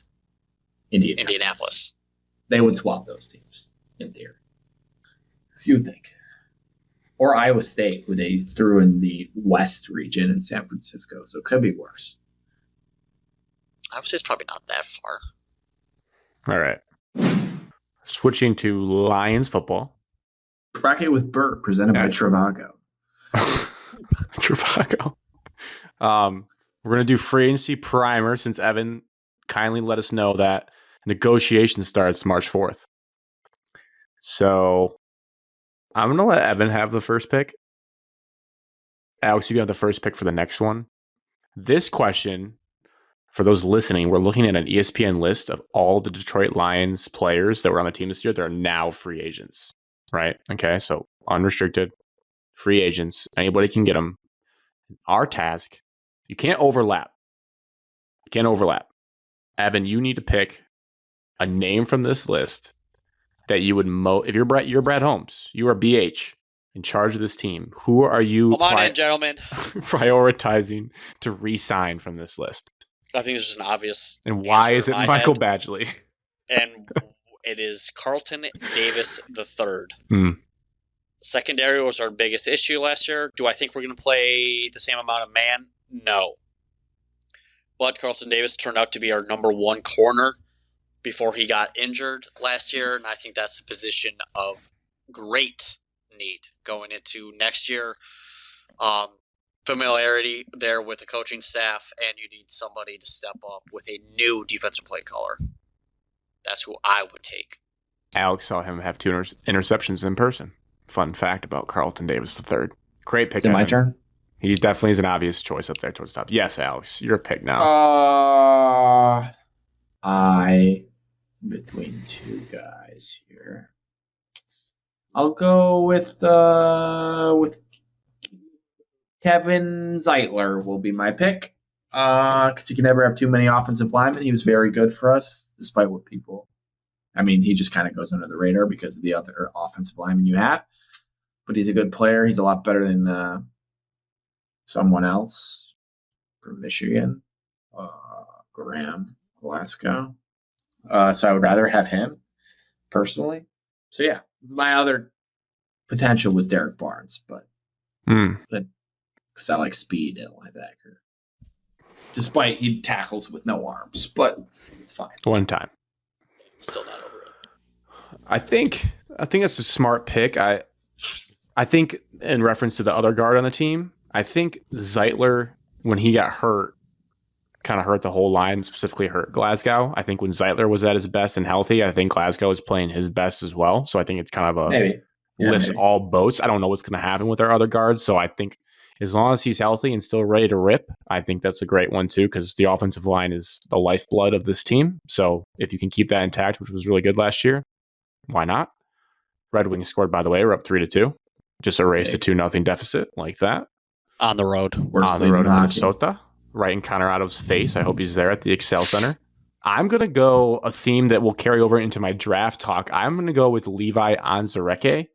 I think we always were waiting for him to break out, and we got the camp reports this year that he looked like a beast, and he did pop in a couple of games. Obviously, production across the whole line started to go down as number 97 went down because all the attention got away from him and on everyone else. but I think you can never have too many fresh bodies. I will, if we're talking about depth, calling back to college basketball, I'm a very big fan of depth across your defensive line. If you could be 8 deep, that would be an amazing world to live in. So I would go with Levi O for this. I think it's a good pick, Grant, especially when Aleem McNeil's going to be out for a good chunk of the beginning of the season due to his injury. That, and it makes me sad. It really makes me sad. November, probably, if we're being honest with his size. Some guys. Yeah. We need defensive line reinforcements. Oh, the guy from Washington, Jonathan Allen. Not to get ahead of the next segment. High cap. He said he's open for trade. Evan Cap, dude. Cap went up. Well, he's under contract, though. Okay, so but remember, you did your whole bit for like 4 years about you didn't want to pay anyone. Well, we're over that. We're paying now. We're just going to pay everyone. We'll tell Brad to frickin' pay somebody. He will. He's trying. Any honorable mentions? We don't need to go through every name on this list, but I would say honorable mention. If I had a next pick, it would be Derek Barnes. Why? Same reason why I did Carlton Davis. He's familiar with the defense, familiar with the coaching staff. Okay, he would have played in our limited had a big role opportunities for our linebackers, and for how slow or what you want to call him, his bonehead play against Dallas, he did have one of the biggest interceptions in the Lions' history in the playoffs and played well in the playoffs. Good callback, Evan. That was. People forget that. And also the no tackle in Dallas was fine. That won me the fantasy championship that year because it was like a 90-yard play from CeeDee Lamb. So he's cool in my book. He's been out since last training camp, like August. It didn't even get like preseason or any one single game. So with his injury, he should technically be. He'll be back right away. The healthiest of all the people that are on our injured list. You're talking about Barnes? Yes. Well, because there's another guy that I'm thinking. Again, there's some of these names on here, like Dorsey's and the Vildors, that we're not obviously going to say. Like, that's up to Brad for depth to like. We're trying to talk about the names that we think could, if everything's healthy, could make impacts week in and week out, and that you want to make impacts. The other guy I think we've maybe forgotten about as a fan base that I still would like to give another shot is Kaminsky. He didn't get to play at all this season. He got injured in camp. He was solid the year prior, kind of a glue guy, has a good story, gritty story. So I'd be down with him. I agree. And the only other one I'm really looking at here is Tim Patrick. Tim Patrick did the Josh Reynolds role perfectly fine. I don't know with the cap. Cap's not real. But like if I'm bringing a guy back that I think can contribute week in and week out, he'd be a guy as well. Be sick to put T. Higgins in that role. Alex, look at you. God damn, Alex, you greedy. Let's That'd be awesome. Alex, we gotta fix our defense first before we worry about adding another superstar. Let's score 90 a game, not 80. This is a rankings. Will help us when we have to. You need to help Jared Goff. When we have to stop the Commanders again in the playoffs. This is a nice little chart here from The Athletic about the top 150 free agents. No, so now the task No. is to pick someone from another team that you want. I can filter by position if you guys want to look that way. So, Alex, it's up to you. Who would you like? What would you like me to do? You're the first pick. Hey, I can keep scrolling. Yeah, go to show me defense. Oh, I don't know if I can. Darnold's tier 2. That's hilarious. I don't know if I can sort by defense. I can sort by different positions. I just scroll a little bit. The Chiefs losing all that on 49ers. Do you want Javon Hargrave? Okay. No, I'm just reading names. Go back up. Oh, Chase Young. Heaven's guy. Well, I feel like need-wise, we need defense. I agree with that. I'd love. Who's this cat? I don't know if I've ever heard this name. Breakout in the Super Bowl. Oh. Yeah, who is this guy? What does he play? What position does this guy play? It's defensive tackle. Defensive tackle, 7 tackles for all. We're talking about Milton Williams for those listening from the Eagles. I think I know the NFL, but I've never heard of Super him. Bowl. It's cheap. It's not going to be cheap, Alex. He won't be. Best overall. It's only 26. So I would be between the 2 Eagles defensive linemen in this top 7. Josh Sweat. Or I guess that other guy I never really heard of. So I guess I'm not a ball knower. So I'll take Milton Williams. Well, I should start by saying I don't think Zadarius Smith is very good. And I think I said some mean things about him after the game. And about if he was with this team next year, which apparently he's going to be. But either way, I would have Josh Sweat up opposite Hayden Hutchinson. And then, dominate the D-line. And then hopefully Zadarius Smith gets traded or cut or doesn't play for our team anymore. All right, it's a good pick. I think it's a great pick. I agree with Grant, that sentiment. Go ahead. You can go next. All right, let me look Take quickly. offense. Take T. Higgins. It's exciting. No, I'm just going to click quickly here through the different positions. Part of me just wants to, like, when I've been doing my drafts, I have a little sheet going on, like a sicko of. I try to watch. I used to do it for a couple days. I was watching a player per day. I was watching a player per day on YouTube highlights and just writing like my initial thoughts of them. It's since slowed since the ski trip. I did it before then. I haven't done it since. But there's this defensive tackle class is nuts. So part of me was thinking of like using free agency to go away from that and just drafting a good defensive tackle, an edge rusher in this. But there are so many of them that part of me thinks, what position did I see that I liked? I have to pick one. This is a name I'm looking at. I'm looking at Javon Hargrave. It's a fall off ever since he signed there. And I'm looking at Travarius Ward. Yeah, that's who I'm going to pick. Yeah, I'm going to go cornerback. I'm going to go a proven corner in the NFL, much like Carlton Davis. I think we've had okay success. People might do the whole like, oh, you're really adding on to maybe not the weakest part of our defense. But like Evan said, that's why you need Carlton Davis back. You still have Terrion Arnold, who had his moments. Rakestraw was not fully healthy. So I would just like make the best secondary in the league if I could, and then address defensive tackle and edge through the draft. So I would take the number one cornerback on the board here. I would go with Ward from the 49ers. So now to Evan. T. Higgins for Evan. Yeah. Won me my other fantasy league, so I would love him. Oh. I need speed edge rushers because, like Grant does, I don't watch a player a day. I look at my mock draft a day. I scroll through Instagram until I find a different mock draft, and I look at a mock draft just about every single day. Nice. Healthy. Love that. These names are not helping me right now. No. Mac. And I don't think these names are fully up to date since some of these players aren't cut yet. Like, not everybody's been cut yet. Some of them are just. I'm not saying that I want Joey Bosa. He's not on here. He's getting cut though by the Chargers. They announced that last week or 2 weeks ago. That's Really? real. Yeah. Are you sure you're not God, going I to do saw what that. the Hates Brent Ohio Forbes State saying? players. NBA Centel? No, I swear to God. I'm looking. Whoa. Nick Bolton's a free agent? Travis Kelce decided his retirement. Nick Bolton is a dog. Yeah, he is. He is. Isn't the kid from Missouri that plays for the Chiefs? Yes, linebacker. Likely. Trey Greenlaw, Evan. You love 49ers, Evan. Trey Greenlaw. Yeah, but he tore his Achilles in the Super Bowl on the sideline. Yeah. Cooper Kupp, Evan. They'll be available. Sounds like you don't have a guy, Evan. You don't have anyone like really stand out to you. There's a lot of good I players on this list. got called out, and I got to make sure that I'm not wrong. I looked it up, Evan. It says he's likely to be cut. Likely to be cut, he's currently set to make $36 million. Where if he gets cut, he saves him $25 million in cap space. But we're drafting Jack Sawyer. Doesn't that seem a little redundant?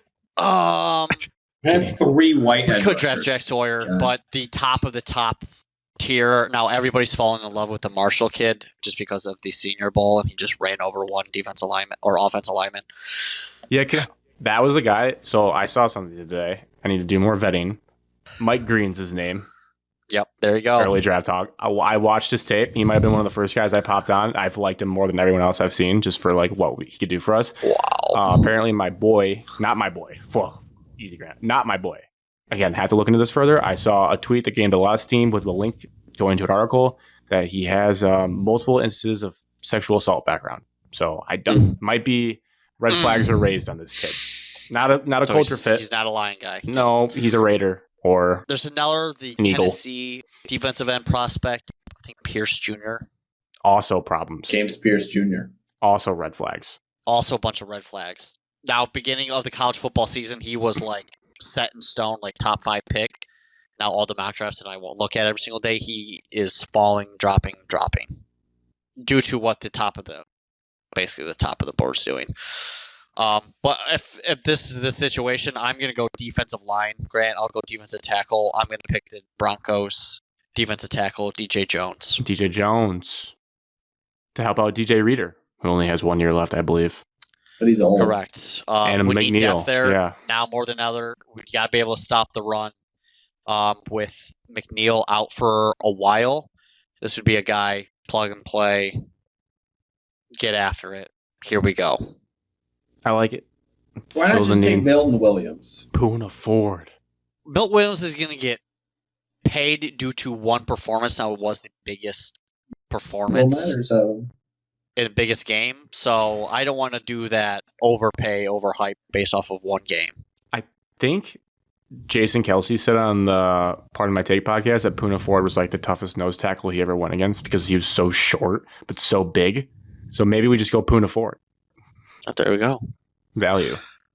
Brad Holmes' 5'11". He's not stats though is that we always sign like a couple guys that are like under the radar, top tier prospects, like not the top of the top 10.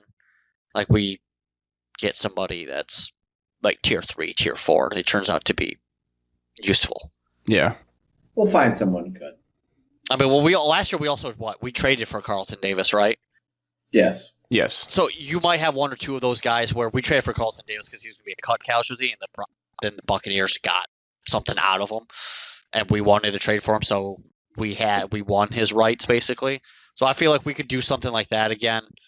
Now we don't have much draft capital, but I could see us also trading back in the draft to add more draft capital, to add more depth, so we're not stuck in the same situation as we were last year. I like it. So I think you need offensive line depth and front seven depth. Yeah. We need to build in the trenches everywhere. But like next week, we're going to know, like everyone's going to know everyone's strategy towards the draft because you're going to start signing free agency and you're going to start checking off key needs or whatnot. And that situation is just going to be kind of more typical of what each team needs. And then we'll see about the quarterback situation everywhere, which is just ridiculous. Like that all the people are going to be changing? Or what do you mean by ridiculous? Yeah, like is Sam Darnold going to go somewhere? Are the Saints going to give up on Derek Carr? The Rams going to give up on Matthew Stafford? What the hell are the Raiders going to do?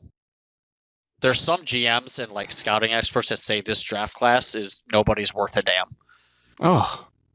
Like when Malik Willis was projected 2 overall to us, and he doesn't go into the 3rd round, there's be situations like that this year. I like it. I think this is the 5th round. This is a draft class for men, for big burly Like if men. I'm the Titans, I have the first pick. I'm sorry, I'm drafting. Carter. I'm drafting Carter. Yeah, I'm he's not sick. wasting my time on that. Red Wings win. God damn, that's so sexy to hear. We'll get to them in a second. We're moving quickly to the Pistons, a team that is also hot in their league. They've won 7 games in a row. They've been playing left and right. They're 32 and Alex, 26. I got a trivia question for you. Holy shit. Lay it on us. Okay, it's about NBA basketball. Tomorrow is Wednesday night on ESPN. Yep. Okay. Currently, the Celtics are the 2 seed. Pistons, the 6 seed. Could easily, flex the hottest team in the NBA right now against the defending champions at Boston. Everyone's happy. The primetime ESPN. Okay. Not happening. Can you name the matchup that's happening on ESPN tomorrow for the first game at 7 o'clock, 7:30? Wednesday night ESPN matchup? Yep. 2 East teams. 2 East teams. Knicks. Yep. Nets. Oh, Crane, you're so close. Thought you were going to say good. You're so close. So The you Knicks got one of 50% of the teams. Yeah. Knicks is one of them. Knicks, Hawks. Knicks. No. Knicks 76ers. Got it. Bingo. Knicks 76ers. 76ers ESPN. are always on ESPN. Always. It's 7 crazy. o'clock ESPN. I think the 76ers are on there Saturday, too. The 76ers, who've lost 8 in a row, can't be flexed out of the position solely because it's Philadelphia versus New York. Instead, we can't have the Celtics Pistons. 4.5 point spread, too. That's from respect on the Pistons name. Wow. I'm going to be dialed into that. Well, no. Maryland plays. Damn it. Dual screen Mine's grade. 4.5. I'm watching both. Boston's 4. Yeah. That's what I said. I said 6. No, 4. That's respectful. So I asked. Guess Saturday's ABC matchup, Evan. I'm guessing it's the Lakers or one of the teams. It's Lakers, the Warriors? 76ers against the Warriors. Yeah. It's disgusting. Lakers are on Friday night on ESPN. This is a nice tweet from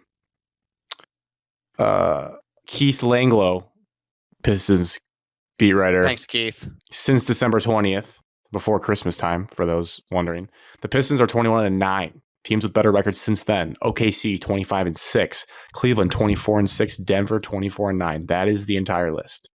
Are we good, or are we a product of an easy schedule lately? Could be both. Stay tuned. Yeah, it feels like both. Play who's on your schedule. I don't care. 7 in a row for the first time in 10 years. We win tomorrow. Well, Alex, you also only we're play. talking. You only play every single team twice, right? Besides your divisional opponents. Couldn't tell you how it works. Yeah, I believe so. We haven't played the play Thunder everybody yet. Twice. We do have a tough stretch coming up. I was getting You think excited there for will be games. a decent amount of people at LCA tomorrow? Oh my God. Absolutely. Yes. It's tough because it's a Wednesday. Yeah, you're right. Now that I think about it, I mean, it's not going to be the crazy. Like, Still be a good amount of fans. Let's see. We got a weekend game coming up. You can get in for, including fees, you can get in the door for $47. Great, you might. God damn. A lot of tickets for sale. $100 to sit lower bowl. 78. 78. That's a good All right, seat we right there. play It's a hell of a God. seat to see Jason Tatum. Jokic on defending Friday champs. night at home. Wow. That'll be Get in sold that out. game. That's sick. $78 for that game. I'm jealous. Nugs. I know. I need to start going to some of these. I'm right there. You should go. Oh, that's 150 lower bowl. Yeah. Tougher. Same seat. Almost $100 more. For Joker. Friday night prime time. So Big my road question to you stretch. guys was Tough about one. Cade Cunningham, really, because he is a bona fide superstar in the NBA. He might be all NBA, but when it's all said This and is done. why we got excited when we got revealed for the number one pick. So I asked Google how many players are better than Cade Cunningham in the NBA. A little AI overview said about 10 to 20 are usually considered to be better than him, but I just kind of want to play a little name game, association. I think some of the obvious ones, like Giannis, yeah, still better. Yep. LeBron even, Kevin Durant, I'll still give you that. Yes. They're still playing at a high level. Team success, whatever, but Jokic, yes. Embiid, no. Cade's better than No. Embiid. John Morant, even his argument. He doesn't play a ton this year from what I've seen. I feel like Cade, if you ask me right now, would I trade? I would say no. Cade's way more stable. I think I would take him. Yeah. Luka is Luka. He's better. Yeah. Booker's better. Dame Lillard, I would probably take Cade Cunningham. I'll take Dame still. If they offered Yeah, trade to us, Dame's though, better. I Trade, think I would no. say I would keep Cade. Yeah, but Dame is better right now. Edwards better. Paolo Way Banchero too early. I would go with Cade still. Could be the next Cade. Franz, I'd go Cade. Better Scotty than Barnes, Franz. Cade. Andy Edwards, Paulo. I'll take Cade over Paulo. Yeah, I'll take Cade over Franz. Agreed. yeah. Scotty Kate Barnes over as well. Albert. Katie. Yeah, if they offered Halliburton, he's been fine for them in the playoffs. But if they offered him, I'd keep Cade. Victor shoots is better. Victor's Wemby, better, I assuming would he's keep healthy. Cade. Kidding. Wemby's definitely. You froze for a second, so I couldn't tell if you were. I need to see the people that are like in the same comparison. Like this one says, like young players considered ahead of Cunningham. Like what tier is he considered with? You know, Right let me below the see. tier of those guys. like I know he's always going to get compared to Jalen Green. This Bill might not Simmons be has the- him way less. He's like 40. This might not Just be looked the at this. best comparison. No, I think he's like top 15. Whoa, he moved up. Yeah, he's Oh, 14th no, I in the looked NBA. at- They also Paulo's the have 18th, 8th best player in the NBA. Well, so No, he does no, a this is trade trade. value. So he factors in age Oh. and contracts and everything. So it kind of skews it. But I'll be honest. I don't know who Jalen Williams is. he played for Santa Clara, correct? yeah, yes, Yeah, And never made the tournament. super athletic. correct. Didn't make the tournament.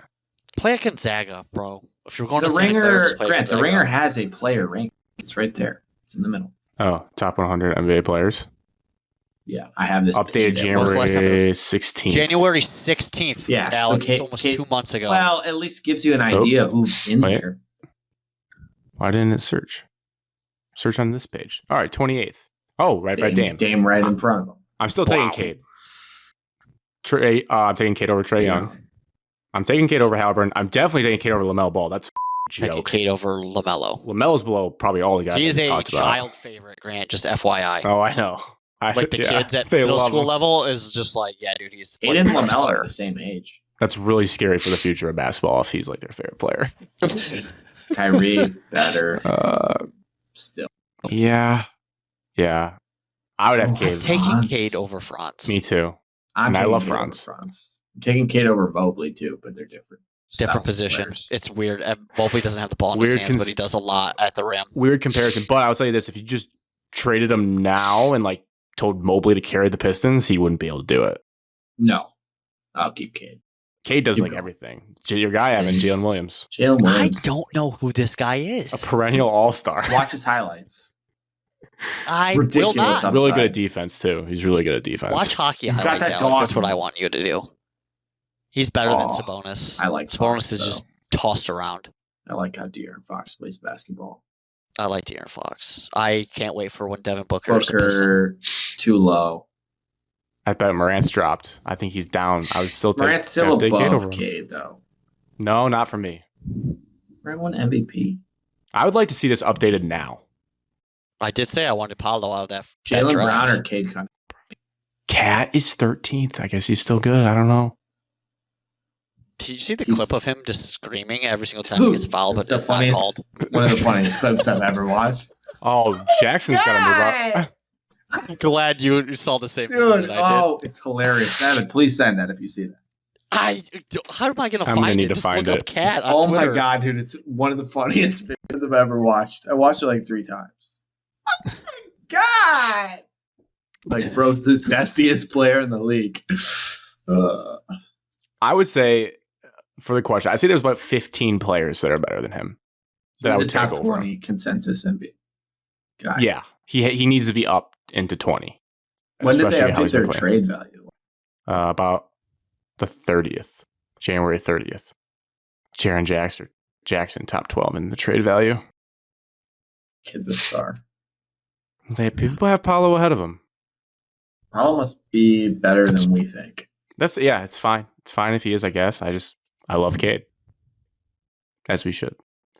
24. The only other thing I have for the Pistons was a crazy Malik Beasley stat. Where did it go? There basically was a stat that said in history in the NBA of a certain amount of volume of threes you've taken in a year and the percentage that you shot. It's basically Steph Curry did it twice and Malik Beasley's doing it this year. So that's how good he is. I wish I had. Oh, yeah. Zach Lowe. Only one player in NBA history has hit greater than 42% on 3-point attempts while shooting at least 11 per 36 minutes. This person's done it 5 times. That's Steph Curry. So that's just insane that he did that 5 times. Someone else is on pace to become the second player ever in this group, and that's Malik Beasley. What a season for the kid. So he plays a huge part. So does Tim Hardaway, all the shooters. Tobias Harris been playing better. They're fun to watch, and they're closing out games. They scored like 150 points the other day against the Hawks. It was nuts. And then to close us out, the Red Wings, who just won again. Hockey's having a moment. Your Red Wings. It was a dark, dark day on Saturday afternoon, though. Blowing leads. Up and down week is what I wrote for the Wings. Up and down week. We haven't lost though since the All-Star break, Four Nations face-off break. We still got a point for going to overtime against the Wild. Mm. Okay, we got the overtime win, got 3. Refaced the Wild again, got 3. So we haven't lost though, but we should have 2 extra points when it comes down to playoff race due to the Saturday afternoon debacle of blowing 2 leads the last 6 minutes. 2 goals in the last 6 minutes. Everyone wants to talk about the defense, but if you rewatch the power play goal, our young stud, 6'6", rookie, second-year player, Simeon Evanson's out of position. He goes over and helps on the opposite side of the goalie when he should rotate when the puck's coming to his side, so he would be not late rotating to the offensive guy, smacking the stick right in front of the net that scores. Mm. Edvinson's still a little bit too much puck watching, okay, instead of covering the man that's open in front of the net. Two unlucky situations where the puck literally goes underneath Talbot's armpits. Any defenseman we can trade for at the deadline that you like? It's so hard. Like, people say that this defenseman's available, and then they just never get rid of them. So I truly don't know who's going to be available for the NHL. If you pulled up a list, I would be shocked if those people get traded. There's talks that the Red Wings are going to get rid of Tarasenko just because he's not gelling well with the team overall. And next week, or this weekend actually, 2 big games against the Blue Jackets for the wild card race. Saturday Stadium Series this weekend? Have the Stadium Series in Columbus. Saturday at 6 o'clock. Yes.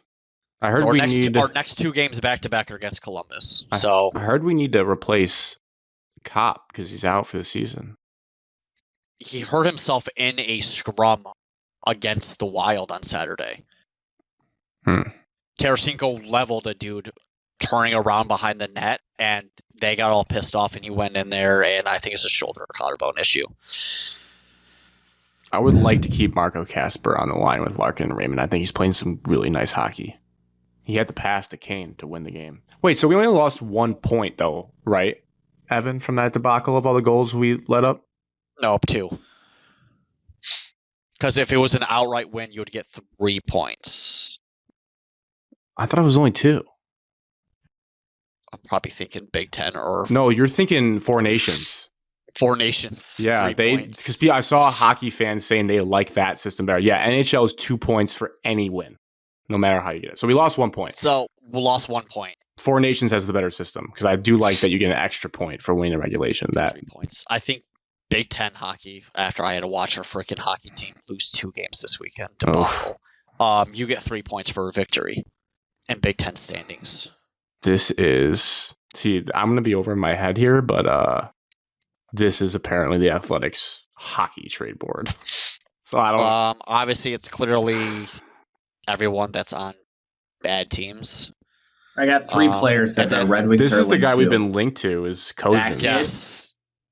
I think he's the associate captain for the Sabres. Oh, that's a Red Wing. Don't quote me wrong.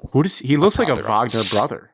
He looks like Franz Wagner, kind of. Elias Peterson is linked to the Red Wings as well. And Trevor Zegras is linked to the Red Wings. What? Well, will not be him. Ducks are not getting rid of his. He just made it. Unless he went into the front office and punched somebody in the throat. He just got suspended for dirty hitting us. Because we dirty hit him back after they did. Well, they didn't call it on. Who got his head? Rasmussen got his head taken off, and they didn't call. That picture. So You see that? at the end of the period, our veteran, God damn it, I'm losing his Gustav name. Nyquist. Okay, not him. He's not on our team anymore. I can't think of it, but he elbowed No, I just saw him on the Zegras list. right in the face. Oh, I see. This is listed by how closely God. they Can't believe you demand found that. watching based on their impact and the amount of buzz around them. So it's not like a one-for-one trade board. Nelson. I don't know. I'd be down for any move. Give me another center to replace Kopp. I want to go all in. I want both. We Red did Wings. make a move yesterday, I think. We got rid of our backup goalie. I did see that. Cap space move. What's he up to? What's next? Cash considerations. I mean, there's deep in the weeds. There's nasty rumors that Stamkos is on the trade block because he went to Nashville, and Nashville is dog water, I'm pretty sure. They are. They're supposed to get him. They're 20 and 29. Yep. Yeah, they took all the free agents. I'm glad it backfired. Those greedy Yeah. bastards. So there's rumors there, but I love that. if we do get anybody, I think it's just gonna be depth pieces. No, I'd be Evan. happy if we got. No. Dude, what if Stevie Y just pulls a massive trade bomb and we get Stamkos to play center? think I would That'd be shit nuts. my pants. Kane, Illich Stamkos, wouldn't Larkin. know what to do with a cap hit and him writing checks. He probably would like shut down the rest Cry of the under season. his desk. Yeah. I do understand Kane's older, so you lose a little bit of defense, but I just think we, again, need to continue to appreciate his greatness. Not only in the text I sent about the overtime, but just that guy's just so fun to watch play His hockey. offensive skill on offense is still. So good. I think it was overtime or a power play. He was our main reason that we had like offense at one point during the game. Who did we just play? He scored 2 against the Ducks. It was a Saturday game. It was against the Wild. I think somebody was ripping on him in the chat saying Kane's a little bit too old for this, and that on offense, he was the sole reason why we were gaining any momentum offensively. The way his passes and the shots on net, his being able to move the puck. Is he going to back check? No, but he's sick. Oh, yeah. Let's close this way. I think I remember when our listener of the show Ben V needed to track down FanDuel for his Jane Akins prop bet, like the rebounds, and we like tweeted about it and got it corrected for him. Yes, that was last year. We had like either this. Solari or Graham Couch. We tagged them, and they were on the case too. Like they were trying to figure out how this got messed up. I think I did it again. I stumbled upon error in the stats. I don't know if it's actually updated in like box scores, and I don't know who to contact. I tweeted about it, didn't get any steam. But on the Michigan State play-by-play and the ESPN box score, which I'm sure is the same service, on the Jace Richardson layup that he had that made Bill Raftery go wild, they have the assist going to Cohen Carr. And Cohen Carr did not throw that pass. I watched it back. Trey Holloman throws that pass. Yeah, but maybe in the box score it's not in there for Cohen Carr. Yeah, like I said, I'm not going to go count all of Trey Holloman's assists in the game. I just know that there and here, give me a second, it says assisted by Cohen Carr. And that's just not, oh wait, I'm not sharing the right tab. 55 and 5 look similar. That just didn't happen. So 55 I don't and know. 5. Maybe I'll cut it and we can send it out there. But if you work in big stats for these Big Ten games, let's just make sure the assists are right. Because are you just saying this, Greg, because you worked in stats? No, I think Trey Holloman would be like, hey, I've an assist on that play. This is the highest level of D1 basketball. What are we doing? This isn't Mickey Mouse. Mickey Mouse. This is the an AAU league somewhere. Greg, watch the video. This is the real deal. Anthony Towns. Before I do, let's cheers. Cheers to episode 201. Cheers. Cheers. Carl Anthony Towns. Happy March. Happy travels, Wyatt.